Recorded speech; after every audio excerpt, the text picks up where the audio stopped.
John H. MacNeil. Mr. MacNeil, I'd like to ask you a little bit about coming to Indialantic, and before we do that, I'd like to ask you a little bit about yourself. Where were you born?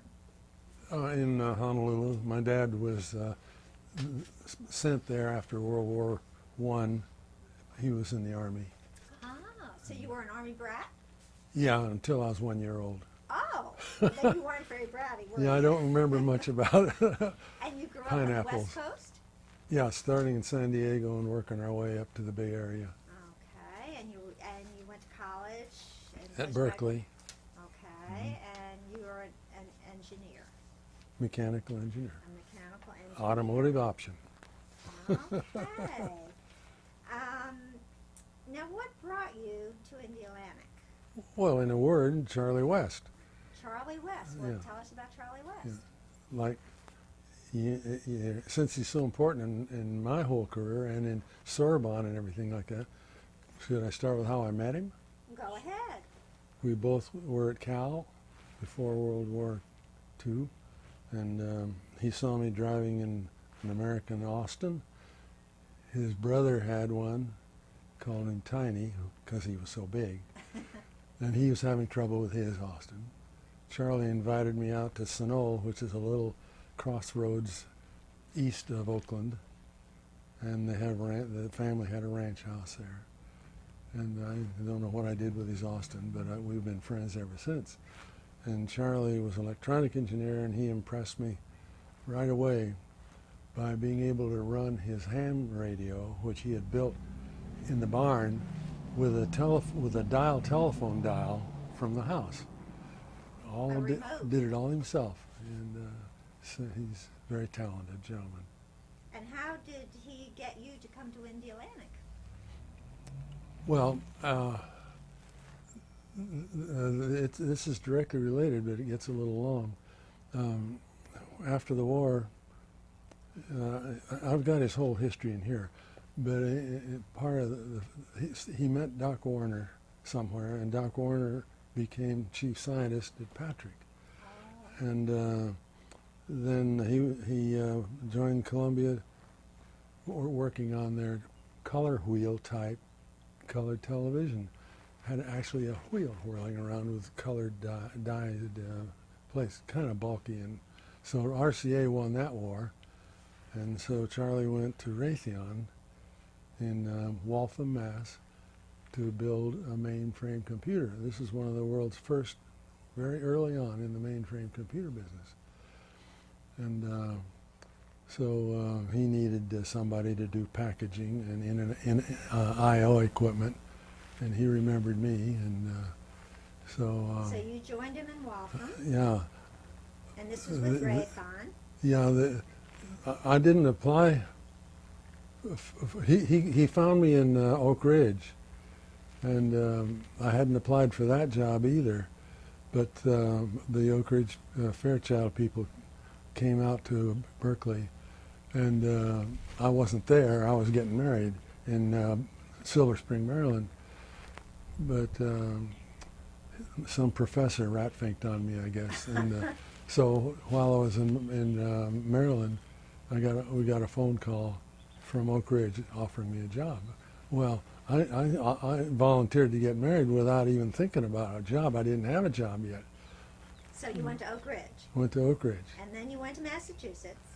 And then Charlie somehow got you down here to Patrick. Yeah, well, the project at Oak Ridge wasn't going anywhere.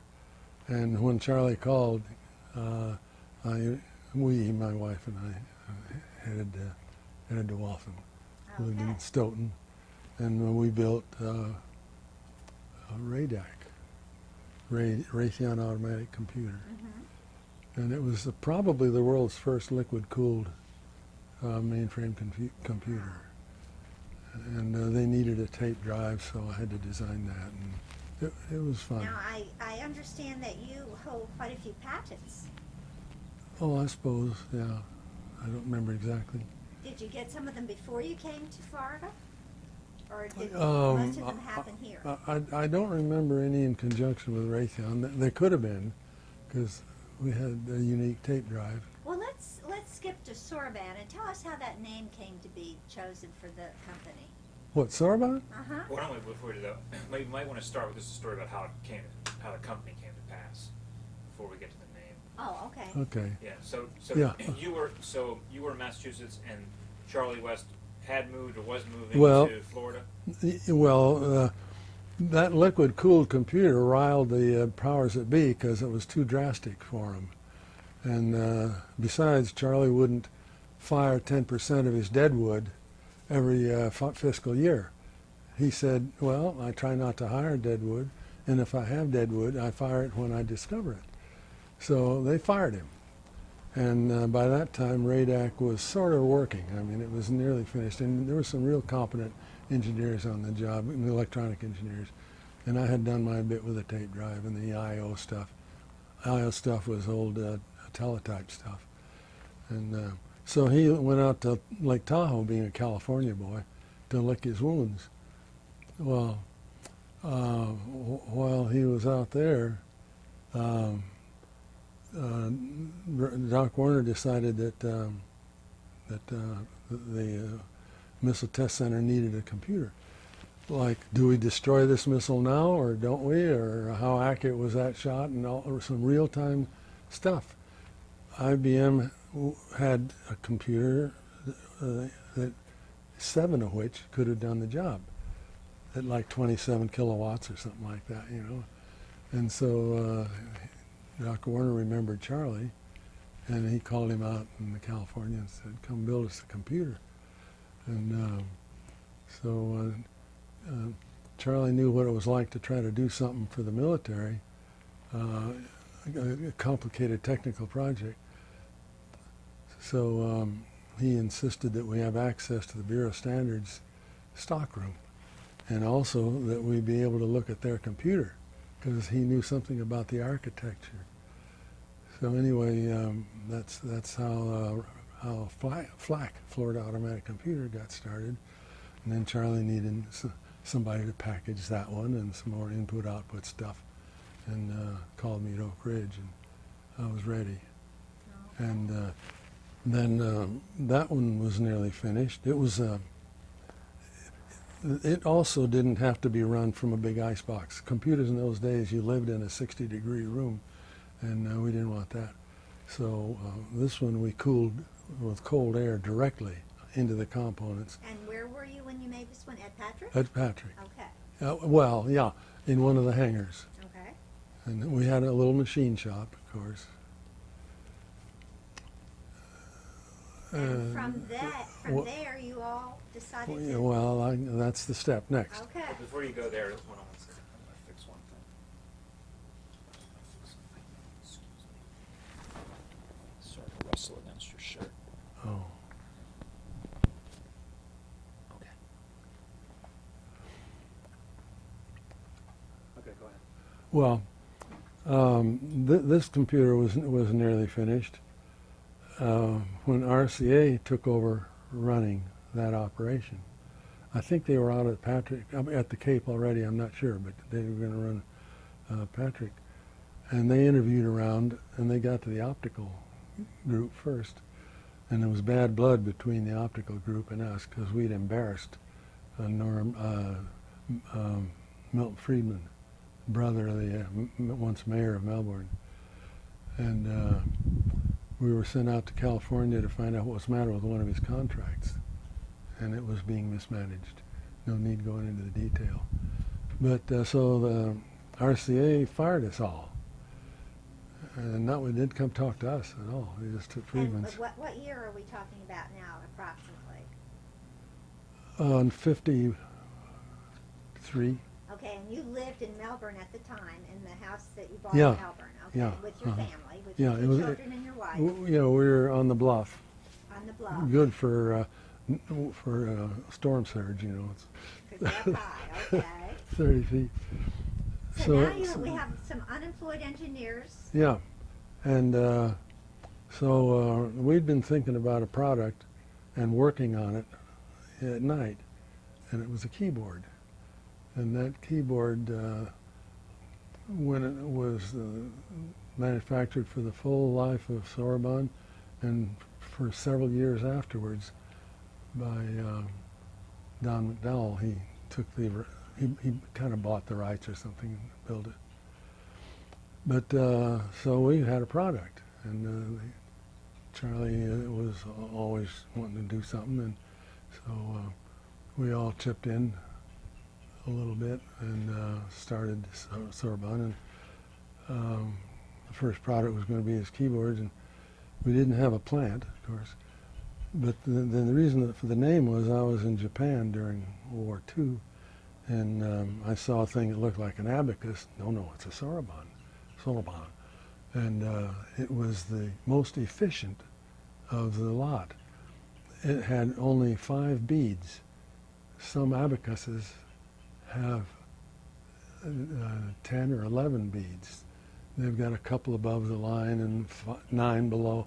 Well, they used biquinary in the Sorbonne. I don't know if they knew what it was called, but there's 5 beads below and 1 above. So when you get four below, when you get to 4, if you want 5, you drop the one in the above register. Then you can get up to 9, then you carry, and very efficient. And it's a nice sounding name. It rolled off the tongue, you know. So that's. And you came up with that name. Yeah. Great. So how long did this stage of your life?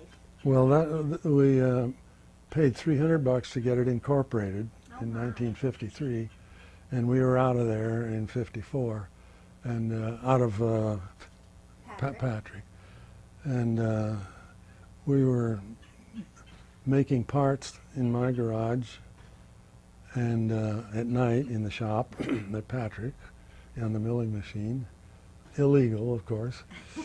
No windows, so there's no light going away. We were putting these keyboards together in Steve Batchelor's garage. And Steve Batchelor, if he's available, it would be another interesting source. He didn't ever live in Indialantic, but he was important for Sorbonne, very important. So anyway, the keyboards had the unique feature that once you entered a key, that key wouldn't be returned. You couldn't hit any more keys. You couldn't hit more than one at a time anyway, but once you hit that one, it stayed down until the device was happy with it, that it got the data. Then it would release the key. So you don't do any speed typing on this thing, but it is very accurate. So that's why it had such a long life. It was unique. And we borrowed something from IBM, the interlock, so that you only got one key down at a time, but that was old stuff. And now, there was Mr. West and you and Steve Batchelor. And what about, was Silas Halbert with you then? No, yet. No, That was yet. later. Yeah. Another gentleman, Steve Batchelor, came down from Raytheon with us, and one of the electronic technicians, Bruce Smith, came down also. But that's another wonderful story, but not related to Indialantic or Well, now all Sorbonne. of you, nobody lived in Indialantic yet at this time, is that correct? Charlie lived in Indialantic Oh, he on did? 8th Avenue. On 8th Ave, Yeah. okay. Did that have something to do with your decision to move over here? No, No. I looked for property all over the place. And why did you decide on the riverfront in Indialantic? Well, water, trees. That area, there aren't big trees everywhere, but there are, right in that little area, and I loved that. And it was a swamp, so the price was right. So you still live in the same house that you purchased in the 1950s? Well, I was still there. We were, I think it was 9 years over on the bluff. Right. And then we built this house starting in 1959. I see. And we moved in there in 1960. And your children grew up on the river? Yep, that's how come my son's such a water rat. And that leads to boating and sailing? Yes, Bob Borders, who was a really large wheel in Patrick and the base and all that, in management, had a dinghy called a 505, sailing racing dinghy, which means it was 16 and a half feet long, which is 5.05 meters. Okay. So he gave me a ride, and that took care of that. I mean, I had to have a 505, and so I went to regattas up and down the coast with various crew members, and usually Bob Borders was along with his. And so when we got to Virginia, the people there, is a very active 505 activity in Virginia, on the coast, of course. And they said, why don't you start a midwinter regatta down there? There wasn't a midwinter regatta anywhere in the country. And that same year, which is the 1967 or something like that, we started the regatta and got a small group, and it grew. And where did you have it? Right here? Various places. No, we never sailed it off of the Atlantic. Mostly it was from the Ogallala Yacht Club, because Charlie West had said join, and we could join for $400 in those days. 8,500 now, you know. Yeah. But so the attendance grew every year. We had people from Canada and California and all over the place. In the mid '60s, we got up to we got 65. I got sixes mixed up here. We got up to 65 people, I think, and it's 66 one year, 65. Yeah.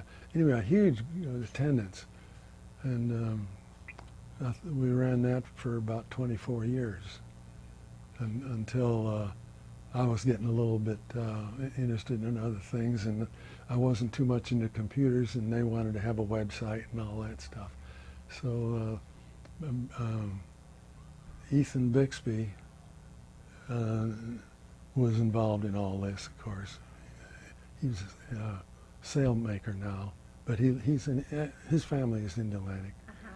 They've moved since, yeah. Now, was Bill Bixby related to Ethan? Well, he's Ethan's father, yeah. He's his father. Yeah, Okay. yeah. He was an attorney in town? No. No? When I knew him, I don't know what his whole history, but when I knew him, he was working with that farm supply place out in West Melbourne that had the Checkers logo. I can't remember the name I of it. can't think of it either, but I know where you mean. Yeah. Now, what about Larry Tuttle? Was he involved in the sailing? Oh, very much. He's the son of Al Tuttle, and his father had a little shed behind his office out in New Haven, Okay. and Larry bought the hull moldings for a 505 and built a boat. He got the specifications, because the shell moldings are just flimsy. So he got the specifications and made something to support it to the proper dimensions and finished it. And then he and Ethan went sailing, and they won the North Americans in it at one point. I don't know if they had Ethan's sails in it yet, probably not, but Ethan was over at our house borrowing books on sailing and all that all the time. Wow. So, Now, I have another name here, too. Nancy Haberland. oh yeah. Well, Bill Haberland also had a 505, and he sailed in almost all our regattas. Nancy was his crew. And after the 505 thing went away and one thing and another, she became a sailing instructor at the Merchant Marine, I think. I don't know what she's doing right now, but definitely into sailing. Now, were they an Indiana family as well? No, They were not. no, up north a bit. Okay. But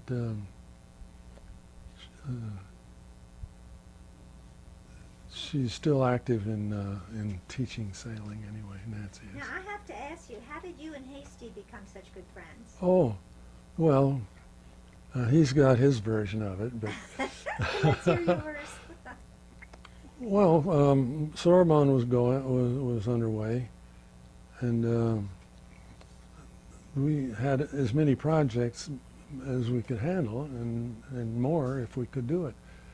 And I had a Jim Bellinger working with me, absolute genius at drafting and mechanical design, and we made a pretty noisy but reasonably productive team, but we needed more help.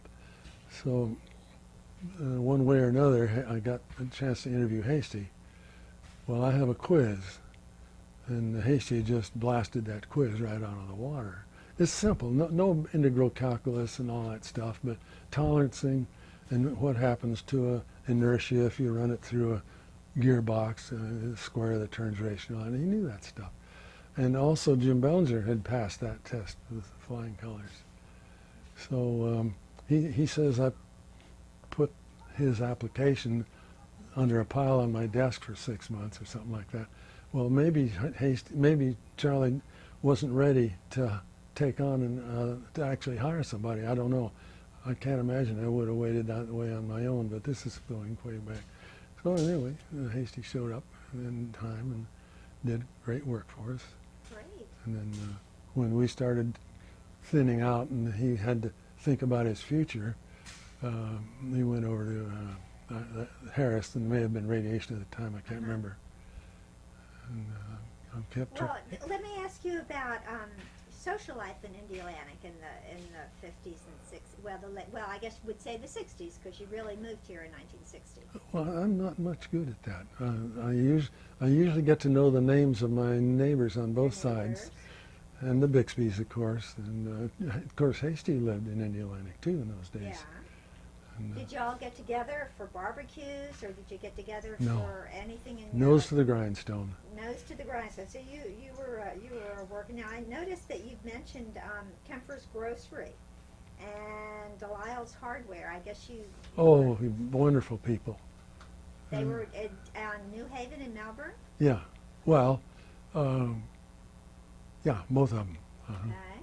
And Delisle was ex-Navy, and he had wonderful stories to tell. And Bob Kemper was just a character. So when you lived here in Indialantic, you had to go there to go to the grocery store, and Oh, you yeah. had to go there to go to the hardware store, because there was really nothing much here. Right. The Melbourne hardware store may have been in business, but it was a small place, and it didn't have George Delisle. Oh, okay. So George was the drawing point to Yeah. Delisle's Hardware. Since you asked about Ray Halbert, he started his documentation in upstairs at Delisle's Hardware. Oh. Yeah.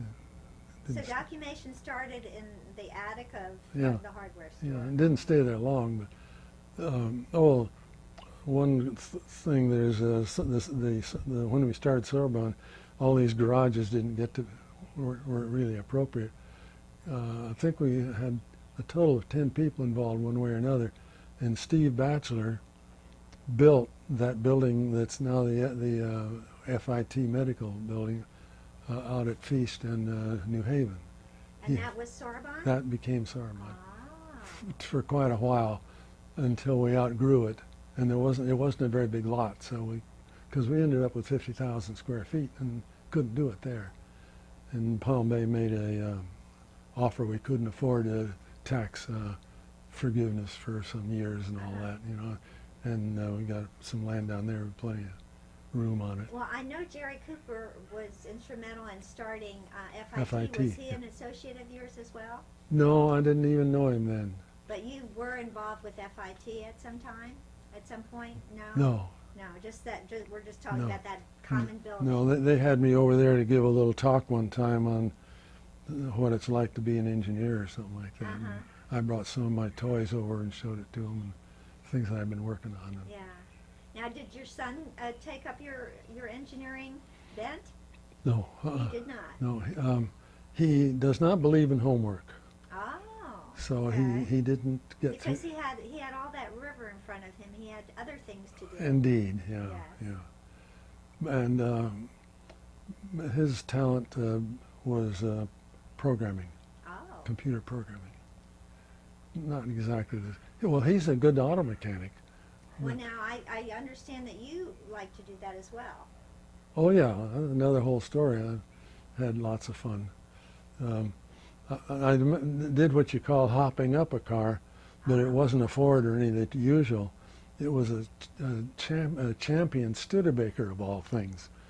Started out with 90 horsepower, you know, and so I went to work on it and had fun with it.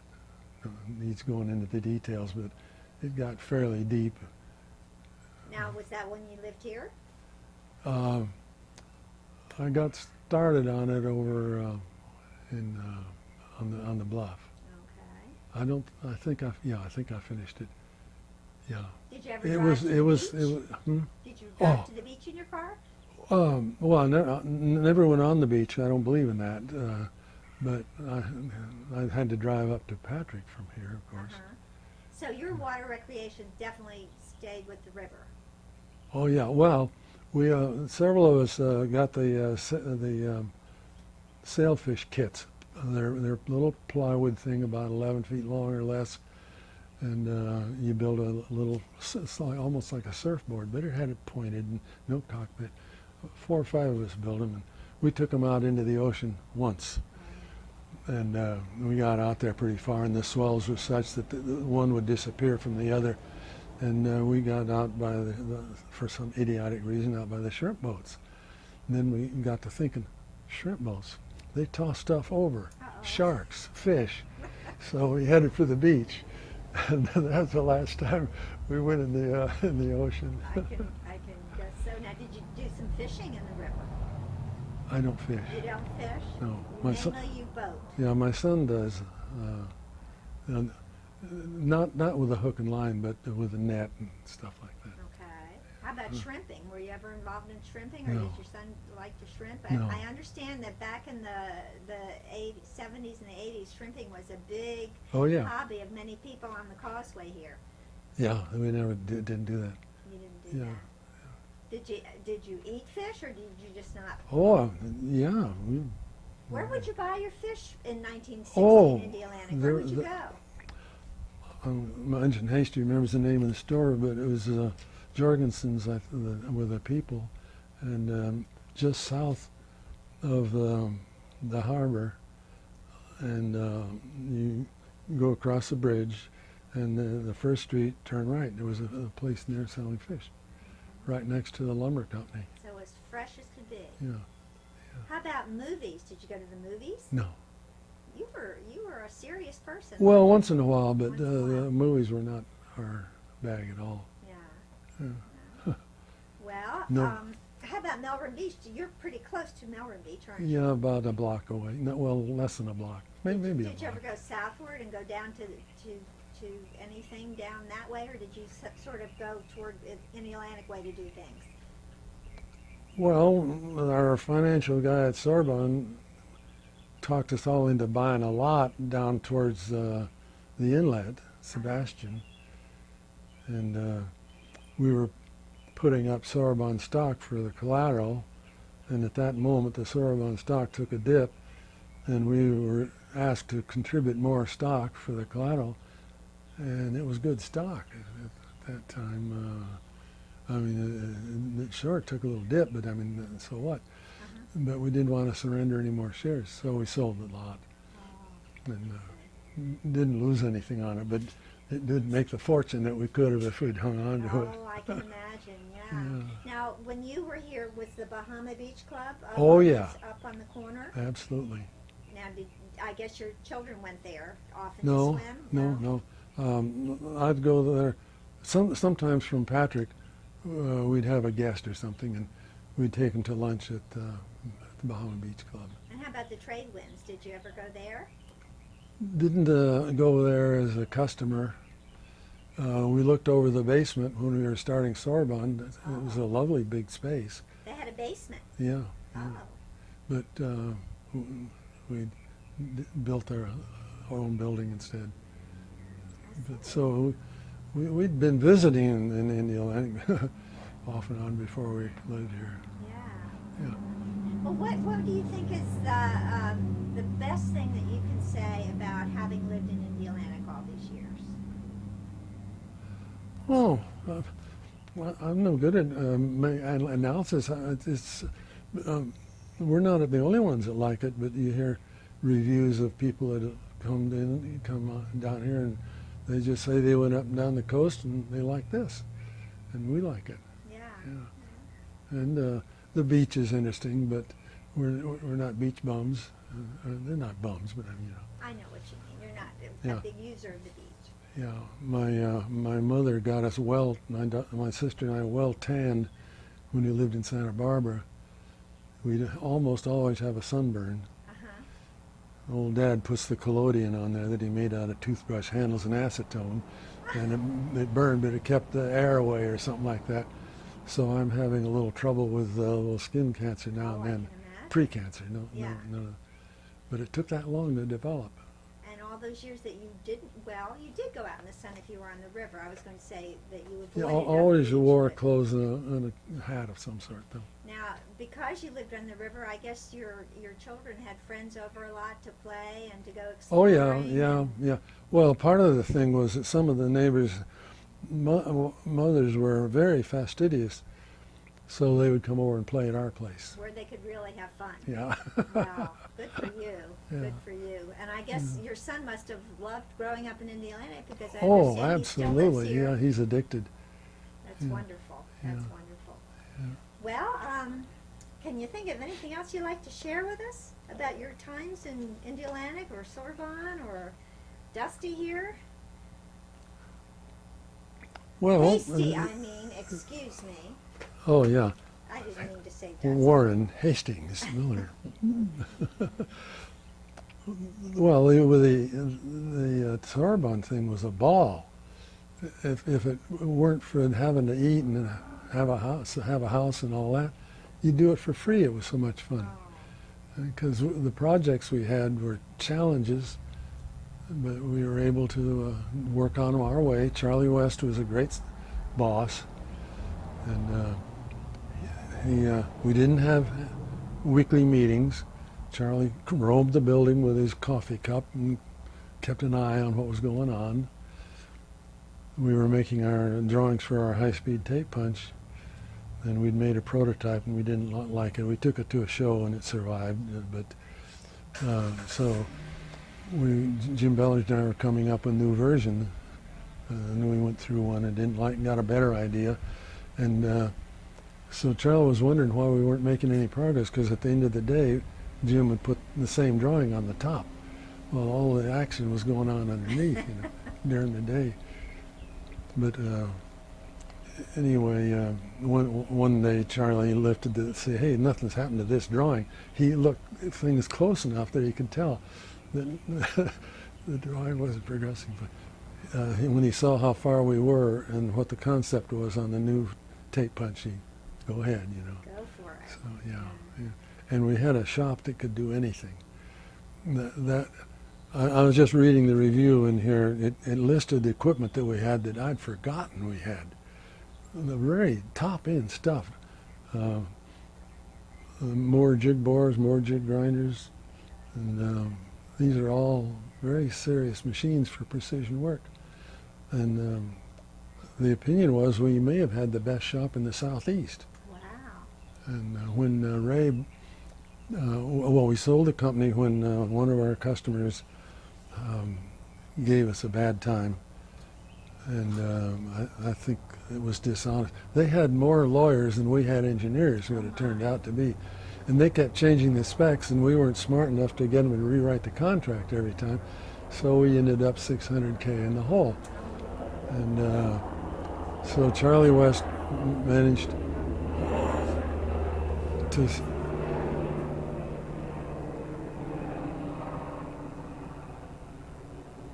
Okay, go ahead. You said Charlie West. Yeah, he found a customer in Herkimer, New York, Mohawk Data Sciences, or Sciences, I think, and they were making keyboard to mag tape machines. In those days, everybody went keyboard to paper tape, so they had that market locked up.